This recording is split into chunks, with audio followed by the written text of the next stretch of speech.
Whoop-pow! My here I go is now a little hee hee. Hey, stupid, we're back here again. Click.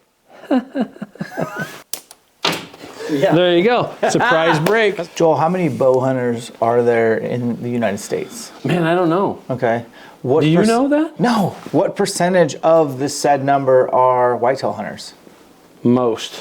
What percentage of bow hunters shoot an index? I'm thinking 80+%. That would be most as well. So is it safe to say that most bow hunters who hunt whitetails probably use an index?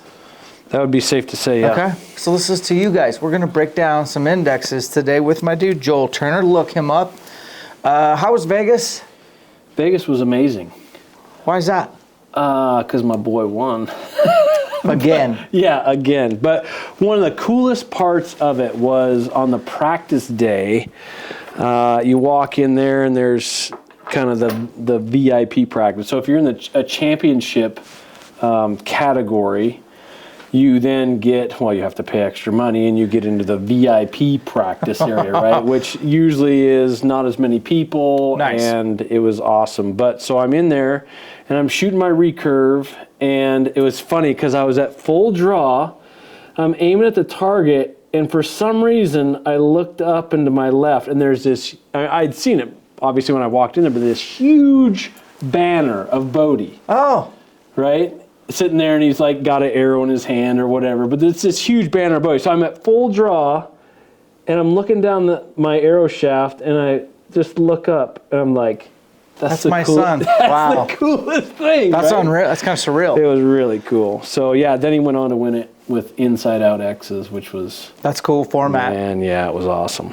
Good for him. Well, I look forward to seeing him soon at the end of the month. And meanwhile, all these bow hunters out here are wondering which index is right for them, which ones to avoid, and I feel like you got something to say about it. Yeah, it's not that you're trying to avoid it. You just have to have knowledge on what you're dealing with as far as trigger systems go, because usually when you go buy a bow at the bow shop, one of the first things they're going to put you into is an index finger trigger, because people understand a trigger system, right? Like they may have been shooting rifles their whole life, and you get to use your index finger, obviously. You can use your middle finger, but most people are taught to just use their index finger. If you're just starting into this, you got to watch out for some pitfalls in the index finger world. And one of the worst things that you could have is travel.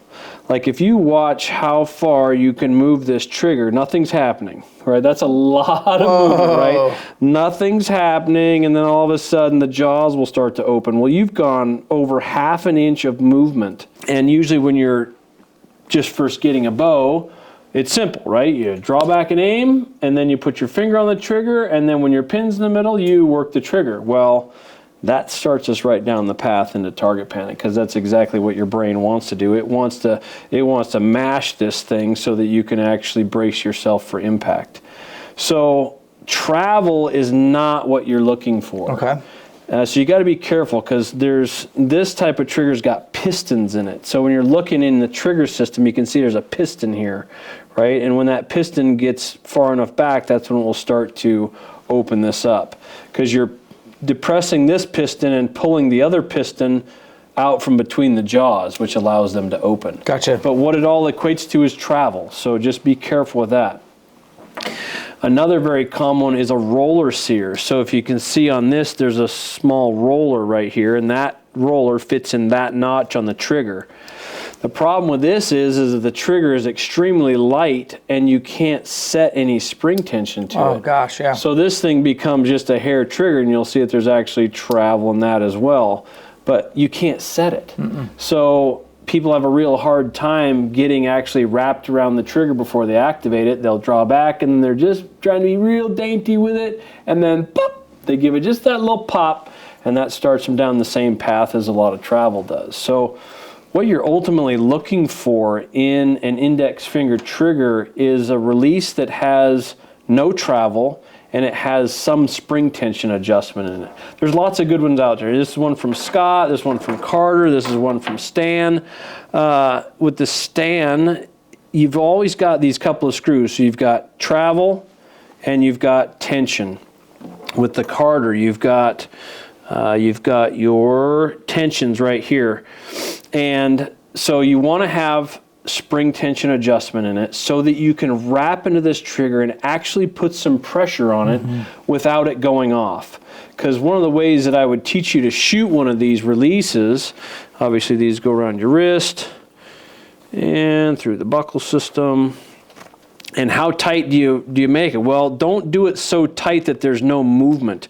There's got to be a little bit of give here, because this is the movement that you're actually going to use to make the release go off. Everybody thinks, well, it's on your finger, but this is the actual where you need some room.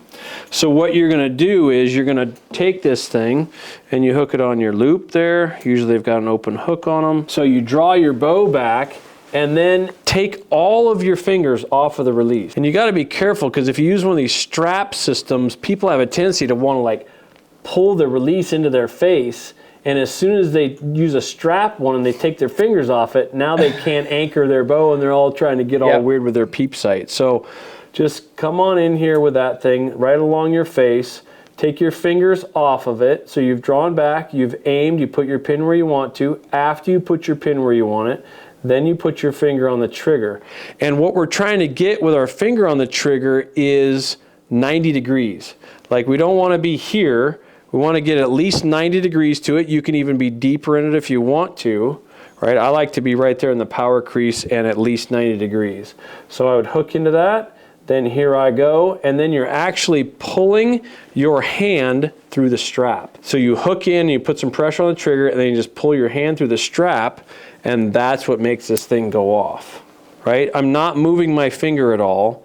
I'm just pulling my hand through the strap. What's interesting is when your shot breaks, your release is in a specific position. Right, so that should fall out. So if I was shooting this, so I draw back and aim, then I'm going to address the trigger. I've got it right in the power crease. Then here I go, and then I'm just pulling my hand through the strap. And when it breaks, the release falls out of your hand and you still have the hook intact. This is just a hook. Now that's to get people just an initial control of the release, right? I'm into that. It's a pulling technique, and it's easier to control because it's big muscles. So you hook in on the trigger, and the reason you want some good spring tension is so you can actually put pressure on that trigger. Put quite a bit of pressure on it, because who cares if it goes off early, because you've already aimed. Right. So when you're just figuring out how much preload to put on the trigger, super simple. Just hook in on that thing, put some pressure on it till it fires. Yep. And then next time, just back off a little bit. Cool, we've got our preload. Then here I go. Then we're going to talk ourselves through the pressure increase. Now that's for initial figuring out. But you just... Okay, initial whatever. Yeah. You just told people they've never seen before. They've never seen that. Right. They've never thought about how much this travels. Right. They've never heard pulling through the strap. Right. They've thought they're so focused on this. Right. A lot of them have it real hot, so they just breathe on it, it goes off. Right. And how many camps have you done with me where it's like, whoopah, right. like the rattlesnake is what I believe you call it. Yeah, absolutely. All that's great, but just recently to the market was something that kind of you probably had a hand in. Right. I want to hear about that, because there's a guy behind the camera who doesn't know he's going to be on this video today, but that little shit doesn't know it, but he punches the trigger. Oh! He's never been instructed. Oh. He has killed an elk with a bow by himself, mad respect, but Riley James, you have never been instructed, and I'm not going to let Joel Turner be here without getting his help today. So we'll get you in a second, and I really want him to dig in and just learn, like you tell him what release to get and he'll get it. Right, so now what's out there, we're finding there's so many benefits to having a click somewhere in the release system. It's been used for decades in the hinge, right? So you draw back and aim, then you roll to the click, then here I go. Here I go. Then you talk yourself through the pressure increase on the trigger, right? Now we've put it in an index finger trigger. Sick, I love it. Right, so now it's the Solex click from Stan, and you can get it in hard body or strap body. Do you have a preference? And I like this. Why? Yeah, I like the strap just because I can make it shorter, so I can just, when I lay my finger down, it's in the right spot. And that may be the right spot for you. It may not be. I got big paws, so I like having this because you can then tuck this thing away inside your wrist if you need to. That's just personal preference stuff. But what's the click do, right? The click is it does amazing things. And so with this release, it's very minimal travel to the click. Very nice. And so you draw back and aim, then we address the trigger. And when you address the trigger, you go to the click. And what that does is it gives you the same preload every time. It gives you your practice swing for your initial pressure increase. I love it. So it's very calming to have that click in there. So with this system, I would first draw back and aim. Then I'm going to lay my finger on here and I'm going to move to that click. You got on that click quick. Yeah, so it's not a lot of travel. There is, I would rather see a little bit more travel in it, but that's what it is for this year. Okay. Right, so here we go. So I'm on it. I go to the click. And just setting your finger on there, now you can obviously set that tension. This one's pretty light. Okay. That's why I'm getting to it so so quickly. So I draw back and aim. Then I'm going to go to the click. Then here I go. And then I just simply increase pressure just like I did to get to the click. This one's set really hot right now, and again, that's just a pressure, or that's just an adjustment right here. Let's make an adjustment then, and show people that. You got an Allen wrench? I do. We'll grab an Allen, and then guys, we're gonna go to a commercial break. But when we come back, Riley James, 19-year-old, who has killed a bull by himself, but I guarantee it was whoop-pow! Nice. Get in here, Riley. All right, so we're gonna do an adjustment on this Solex clicker. So this is my nephew, Riley. He is 19, but he's going on 40. Riley, what's High up, IQ. buddy? So again, it's this top one. We're gonna screw that down a bit. What release are you using right now, bud? Do you remember the name?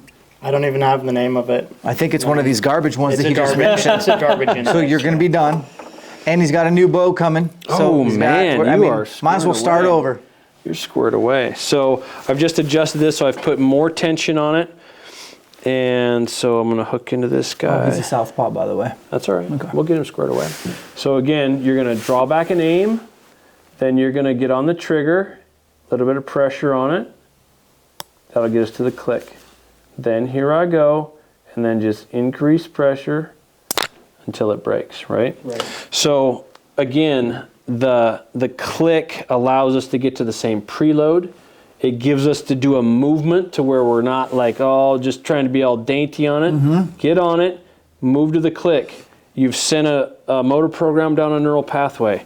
You just get to do it again. Yep. So you get a practice swing at it, and that's the beautiful part about it. So we're gonna give this to you. And now you just watched our buddy Towson get his target panic deleted, and all this information you digested within the last hour. Does it make sense to get your aim out of the way? Does that make sense to you when he says that? Yeah, it does make sense Okay. to me. Yeah. So when right now in your shot do you put your finger on the trigger?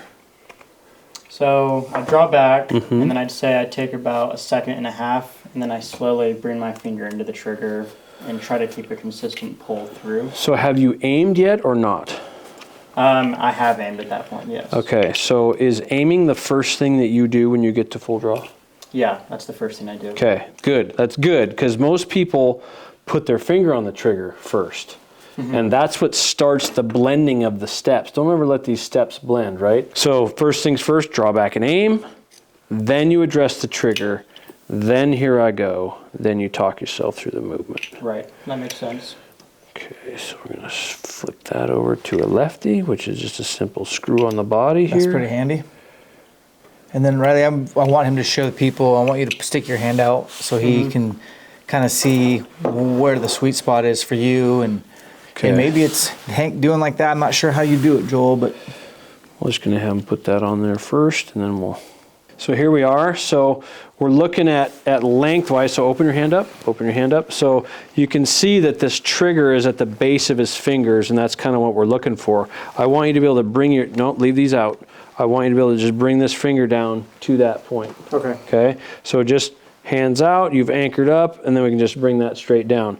Now this is the 90 degree I'm talking about. We're not gonna be doing one of these. Right. I want you in the crease and at least 90. And you Okay. can hook around, that's your hook, okay? Right. These other fingers, they should be so loose that you can wiggle them. Can you Okay. wiggle them? Yep. Okay, so this one's pinned on the trigger, these should be able to wiggle. Okay. All right?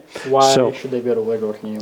Because remember, what we're doing as far as pulling is this is our movement. Right. And if you lock in, if you lock all these fingers around the trigger, I'm restricting that. You pull the whole thing. All we're doing is pulling the trigger, right? Okay. So we do not want to be so tight on there that we're moving the entire apparatus. You're only moving the trigger, right? But if we wrap our fingers on there and you pull this whole thing, you're never putting more pressure on the trigger. You're just putting more pressure into the bow, which creates inconsistencies, right? So it's a great question, right? So all we're doing, we're drawing back and aiming, then we're hooking in, then we move to the click, right? Then here I go. Okay. And we talk ourselves through the rest of the pressure increase. Okay. Make sense? Do you remember Towson when he forgot? First, he forgot "Here I Go." He would tell Joel, "That's the click," and Joel's like, "I don't care that that's the click." What? And finally, he kind of started saying, "Here I go." But there were several shots where he didn't say "Here I go," or he would talk himself through, and then he'd go quiet. Right. And then guess what would happen? Punch or Yeah. So, I mean, that was your biggest takeaway. You were there filming, getting all this free education. I really want you to apply it, is really why I'm putting you on the spot. So, yeah. So again, with the click, we've got, you get your spring adjustment here, so you can really climb in on that thing, get a movement to the click, setting the preload, sending that motor program down the neural pathway. It just sets you up for success, because now we've got a very specific job to do. We draw back and aim. When you do that, that's all you're doing. Right. Then we move to the click. When you do that, that's all we're doing. Then here I go. That's all we're doing. And then we talk ourselves through the pressure increase. That's all we're doing. Right. You got 4 steps, 1 step at a time, and having a click in the middle is like this big slap in the face. Right. Right? Because that big old bull's coming there, you're like, oh my God, there he is. I'm going to be a ElkShape hero. Right? So you draw back and aim, and then you remember, oh yeah, I got to get to the click. And I've killed the biggest bull of my life using the Onyx clicker, which is the thumb button version of it. And let me tell you how cool it is to have a 366-inch bull 15 yards in front of you raking a tree, and you get to the click. I giggle to myself, right? My "Here I Go" is now a little giggle, right? So there I am, I draw back my bow, click, and then I just talk myself through a pressure increase. The click turns off autopilot. Yeah, it brings you back, because you've got this very specific job to do, and then there's this audible and tactile thing. It's like slaps you in the face, like, hey, stupid, we're back here again. That's cool. We know it's 380 inches, but you got a job to do, right? So the click just brings that conscious mind in, physically pulls you out of the aim, and allows you to just put that mind exactly where it needs to be. So that's the beautiful thing about the Solex clicker, the Onyx clicker from Stan. They just do amazing things putting these clicks in the release system. Yeah, that makes sense. And so at this point, as I'm starting to get further into it, is now a good time to go to a thumb button? I think I'd like to try a thumb button. What is your... So people seem to want to progress past index finger triggers, because it's like the first thing they did. However, I would caution them with that, because the index finger, especially for hunting, it's so much simpler of a movement. Right? Because, I mean, now we're hooking in and we're pulling. And, once you get past just pure pulling, now we can do the power squeeze, where we're actually putting on here, press to the click, and then you're pulling just slightly, easy on the input, and you're increasing pressure on your finger at the same time. And that's a little bit more accurate than just purely pulling, because the input is less. But it's still a very simple movement. Sure. Thumb buttons, you start to get into more complexity in the actual motor program. So I don't usually push people past index finger triggers. Okay. There's amazing pro shooters that have gone back to index finger triggers now. So I don't know. I don't usually... James Lutz. Yeah. But he's shooting it really well, right? Because what he's done is he has limited the range of motion of the pre-ignition movements that are going to be there. Yeah. That's just his particular style of shooting that he chooses. Good on him. He's shooting great, right? But I wouldn't necessarily push past that. Now, if you like, thumb buttons will usually give you a slightly more...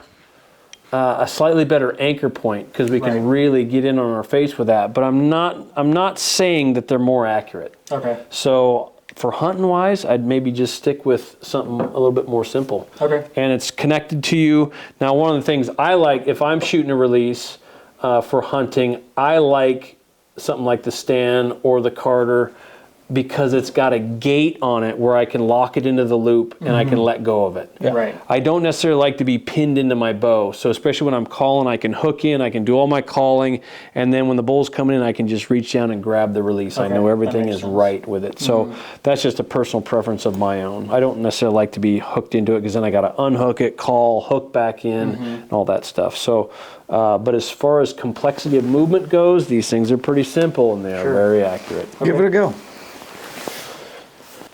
So draw back, keep the hand open, good. Slight pressure to the click, feel that? Yeah. There you go, surprise break. That's a good surprise release. Again, do another one. You got that click got fast on you there. Let me see.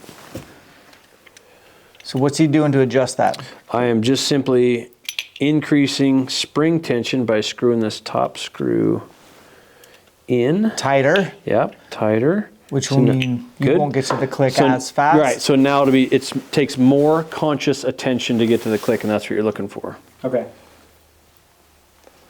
So draw back and aim first. Open your hand. Good. Remember, you got to be able to wiggle these. Hook in. A little bit of pressure to the click. Then here I go. Here I go. Then just increase pressure on that.